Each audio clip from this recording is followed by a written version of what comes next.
Jemaah sekalian yang dirahmati Allah, sebagai akhir dari khutbah pada khutbah yang kedua ini, saya menyampaikan kesimpulan, harapan, dan nanti terakhir doa. Simpulannya bahwa kita sebagai orang yang beriman harus berusaha menjadi orang-orang yang sidik, yaitu benar atau jujur. Bentuknya antara lain ada 5. Yang pertama, benar perkataannya. Yang kedua, benar pergaulannya. Yang ketiga, benar kemauannya. Yang keempat, benar janjinya. Dan yang kelima, benar di dalam kenyataan hidupnya. Kemudian kita menghindari kebohongan, menghindari keburukan yang diwujudkan antara lain dalam bentuk khianat. Yang kedua, ingkar janji. Kemudian yang ketiga, kesaksian palsu atau menjadi saksi palsu. Dan yang keempat, suka memfitnah. Dan yang kelima, suka menggunjing atau ghibah. Inilah diantaranya. Semoga kita termasuk orang-orang yang benar dan kita terhindar dari sifat-sifat bohong ini. Semoga Allah Subhanahu wa taala memudahkan langkah kita menjadi orang-orang yang benar, sehingga kita menjadi orang yang baik, sehingga kita menjadi orang yang bertakwa, orang yang dimuliakan Allah Subhanahu wa taala. Amin ya rabbal alamin. Astagfirullahaladzim, amma ba'du. Jemaah yang dirahmati Allah, marilah pada kesempatan ini kita meningkatkan rasa syukur kita kepada Allah Subhanahu wa taala atas segala nikmat karunia yang diberikan Allah yang tiada terbilang terhitung, jumlahnya sangat banyak sekali. Maka dari itu kita harus banyak-banyak bersyukur kepada Allah Subhanahu wa taala. Dan pasti kita akan ditambah nikmatnya jika kita mau bersyukur. Maka dari itu bersyukurlah. Tiada hari tanpa bersyukur, dan nafas kita mari kita hembuskan sebagai rasa syukur kita pada Allah Subhanahu wa taala. Selanjutnya pada kesempatan ini saya ingin mewasiatkan pada diri saya dan umumnya kepada jamaah sekalian. Selagi kita masih hidup, mari kita berusaha untuk meningkatkan iman dan takwa kita pada Allah Subhanahu wa taala. Karena inilah sebaik-baik bekal, sebaik-baik pakaian. Inna khairuz zadi taqwa. Sebenarnya sebaik-baik bekal bagi kita adalah takwa kepada Allah Subhanahu wa taala. Dan orang yang paling bertakwa ini pula yang nanti akan dimuliakan oleh Allah Subhanahu wa taala. Inna akramakum 'indallahi atqakum. Jemaah yang dirahmati Allah, di antara upaya kita untuk meraih takwa, meraih kemuliaan di hadapan Allah Subhanahu wa taala adalah kita berusaha untuk senantiasa berperilaku yang benar, berperilaku yang jujur. Karena ini adalah merupakan perintah Allah dan perintah Rasulullah sallallahu alaihi wasallam. Dan ini merupakan salah satu sifat wajib Rasul yang perlu kita teladani, yaitu as-sidqu, sidik, benar, jujur. Maka Rasulullah dalam sebuah hadis riwayat Bukhari dan menyampaikan, alaikum bisidqi fa inna sidqa yahdi ilal bir wal birru yahdi ilal jannah. Hendaklah kamu semua bersikap jujur, bersikap benar, karena kejujuran membawamu kepada kebaikan, dan kebaikan membawamu kepada surga. Jadi jujur, kemudian ini menjadi kebaikan, dan kebaikan ini akan menghantarkan kita ke surga. Hadis riwayat Bukhari. Jujur ini menjadi penting bagi kita sebagai orang yang beriman, sebagai orang Islam Muslim, karena ini adalah ciri khas Para nabi itu pasti berperilaku yang jujur. Para sahabat atau orang-orang dekat nabi juga orang-orang yang jujur, orang yang benar, bukan pembohong dan seterusnya. Maka sudah selayaknya kita belajar, berusaha, ikhtiar menjadi orang-orang yang jujur.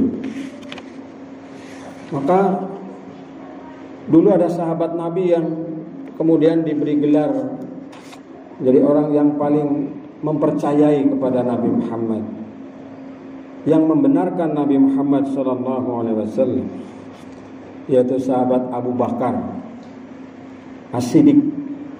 Artinya yang membenarkan, terutama adalah yang terkenal pada peristiwa Isra Mi'raj Nabi Muhammad SAW. Jamaah sekalian yang dirahmati Allah, seorang muslim harus berusaha berperilaku yang benar kapanpun dan dimanapun kepada siapapun. Kalau dirinci, paling tidak ada 5 macam bentuk syirik atau bentuk kebenaran itu. Yang pertama adalah benar dalam perkataan. Jadi seorang muslim itu berusaha benar dalam berkata, lisannya, pangandikanipun menikot berusaha leres. Boten demen, boten seneng lombok koroh berbohong, kecuali nanti ada catatan pengecualian dalam hal berbohong ini. Maka dia berusaha menyampaikan informasi-informasi yang benar, yang jujur, yang sebenarnya, yang baik. Oleh karena itu, orang yang selalu berkata benar, dia akan disayangi oleh Allah Subhanahu wa taala. Dan tentu akan dihormati, disayangi oleh sesama manusia. Tapi sebaliknya kalau orang itu suka berdusta, waduh, gimana ini? Maka dusta itu berusaha supaya terkurangi, syukur bisa hilang di dalam diri kita. Karena berkata bohong itu termasuk salah satu tanda orang munafik. Ayatul munafiqi salasun. Tanda-tanda orang munafik itu ada 3. Idza haddatsa kadzaba. Ketika berkata dia berdusta. Wa idza wa'ada akhlafa. Apabila dia berjanji dia mangkir atau mengingkari. Wa idza tumina khona. Apabila dia dipercaya dia berkhianat. Nah, ini tanda-tanda orang munafik, kita berusaha untuk menjauhinya. Lalu yang kedua adalah benar di dalam pergaulan. As-sidqu al-mu'amalah. Jadi berusaha dalam seseramungan, dalam pergaulan itu tidak mengkhianati kepada teman-temannya, tidak memberikan kepalsuan, sekalipun terhadap orang non-muslim atau yang berbeda agama. Orang sidik dalam bermuamalah jauh dari sifat sombong dan riya.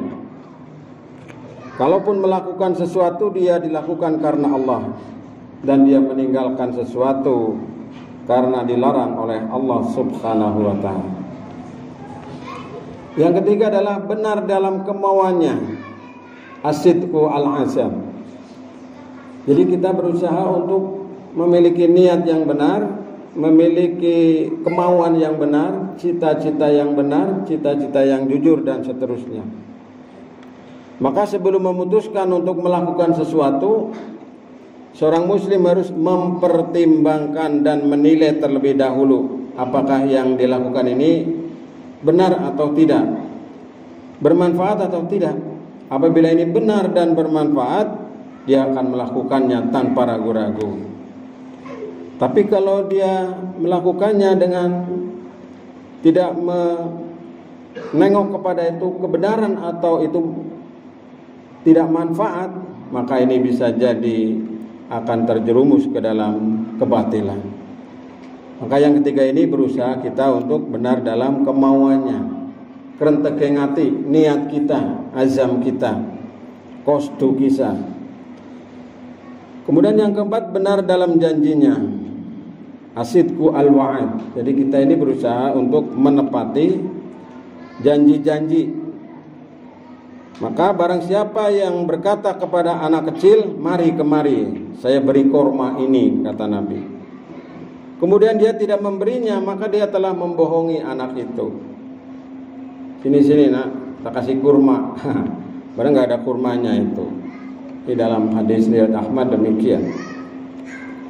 Maka mengingkari janji ini tadi di atas kita sebutkan sebagai salah satu tanda-tanda orang munafik. Dan Allah Subhanahu wa taala menyukai kepada orang-orang yang menepati janjinya. Orang-orang yang menepati apa yang ia sudah ucapkan. Maka yang keempat ini dia benar di dalam janjinya. Kemudian yang kelima adalah benar dalam kenyataannya. Jadi dalam realitasnya itu benar. Dalam realitasnya itu mencerminkan kejujuran. Asidku al-hal. Seorang muslim akan menampilkan diri sebagai keadaan yang sebenarnya. Dia tidak bisa menipu kenyataan. Tidak bisa memakai baju kepalsuan. Tidak mencari nama, tidak mengada-ada dan seterusnya. Maka orang yang merasa kenyang dengan apa yang tidak diterimanya sama seperti orang memakai dua pakaian palsu. Artinya orang yang berhias dengan bukan miliknya supaya kelihatan sama seperti orang lain, maka dia memiliki dua kepribadian itu. Maka ini tidak mencerminkan benar di dalam kenyataannya. Maka jemaah sekalian yang dirahmati Allah, inilah 5 kebenaran yang hendaknya kita berusaha untuk melaksanakan dan sebagai pedoman bagi kita. Dan kita menjauhi dari bentuk-bentuk kebohongan, kedustaan. Antara lain adalah yang pertama berkhianat. Jadi mengkhianati terhadap janji kita, mengkhianati terhadap apa yang kita ucapkan, bahkan mengkhianati terhadap sumpahnya sendiri. Nah, ini termasuk jejak-jejak sifat bohong yang dimiliki oleh seseorang. Maka Allah dalam surat Al-Anfal ayat 27 menyampaikan, hai orang yang beriman, janganlah kamu mengkhianati Allah dan Rasul-Nya, dan juga janganlah kamu mengkhianati amanat-amanat yang dipercayakan kepadamu, sedang kamu mengetahuinya. Jamaah sekalian yang dirahmati Allah.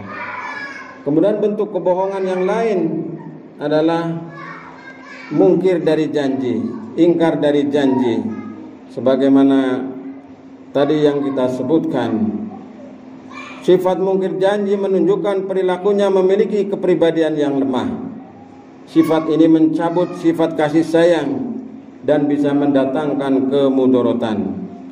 Maka mangkir janji menyebabkan waktu terbuang sia-sia dan melahirkan angan-angan yang kosong. Oleh karena itu Rasulullah SAW memasukkan orang yang ingkar janji ini termasuk golongannya orang-orang yang tergolong munafik. Kemudian yang ketiga di antara yang harus kita jauhi adalah kesaksian palsu. Jadi jangan sampai suatu ketika mungkin kita jadikan saksi, baik itu saksi di dalam kehidupan masyarakat, saksi dalam prosesi acara-acara, atau saksi dalam pengadilan. Maka ini harus dihindari menjadi saksi-saksi palsu. Sekiranya tidak bisa, tidak usah jadi saksi. Sekiranya bisa menjadi saksi yang benar, jadilah saksi yang benar untuk menegakkan kebenaran. Walaupun kadang-kadang itu menimpa kepada teman kita, saudara kita, atau kerabat kita. Maka ini salah satu jenis kebohongan adalah menjadi saksi palsu. Apalagi saksi itu biasanya disumpah dengan huruf qasam yang 3 itu. Yang biasa populer adalah wallahi, demi Allah. Maka ini bisa mendatangkan kemudorotan besar bagi dirinya dan bagi masyarakat, dan bisa merugikan kepada orang lain. Maka orang-orang yang beriman itu dia tidak pernah berniat dan dia tidak pernah melakukan kesaksian palsu. Walladzina la yashhaduna zur. Dan orang-orang yang tidak memberikan kesaksian palsu. dalam surat Al-Furqan ayat 72. Kemudian yang keempat, orang yang berbohong itu dicerminkan biasanya suka memfitnah dengan maksud menjatuhkan nama baik seseorang atau menggagalkan usahanya atau karena kedengkian.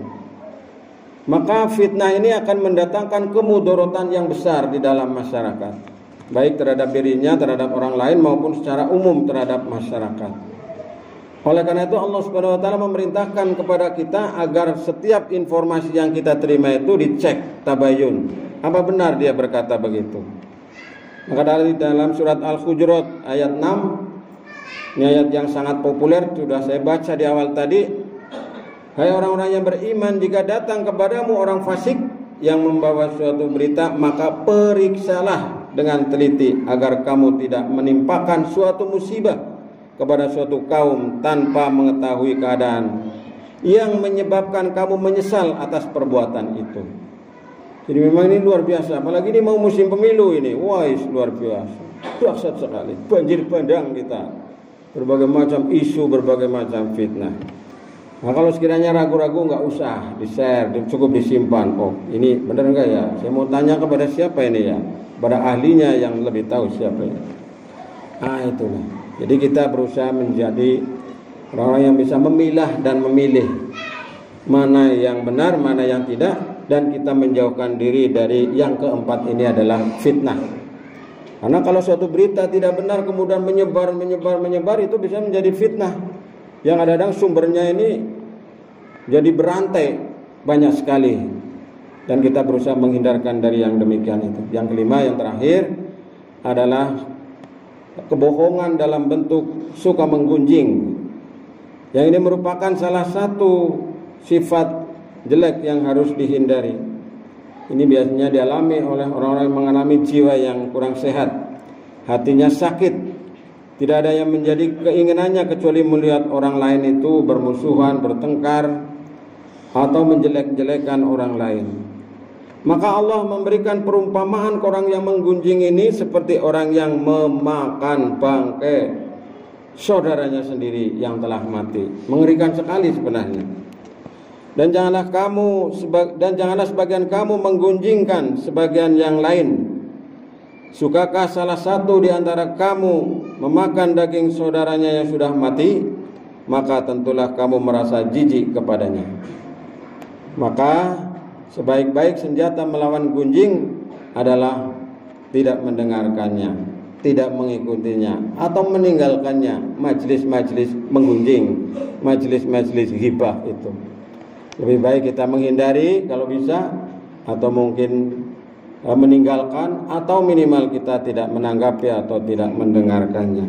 Berganti tema dengan tema-tema yang lebih baik. Inilah jemaah sekalian yang dirahmati Allah.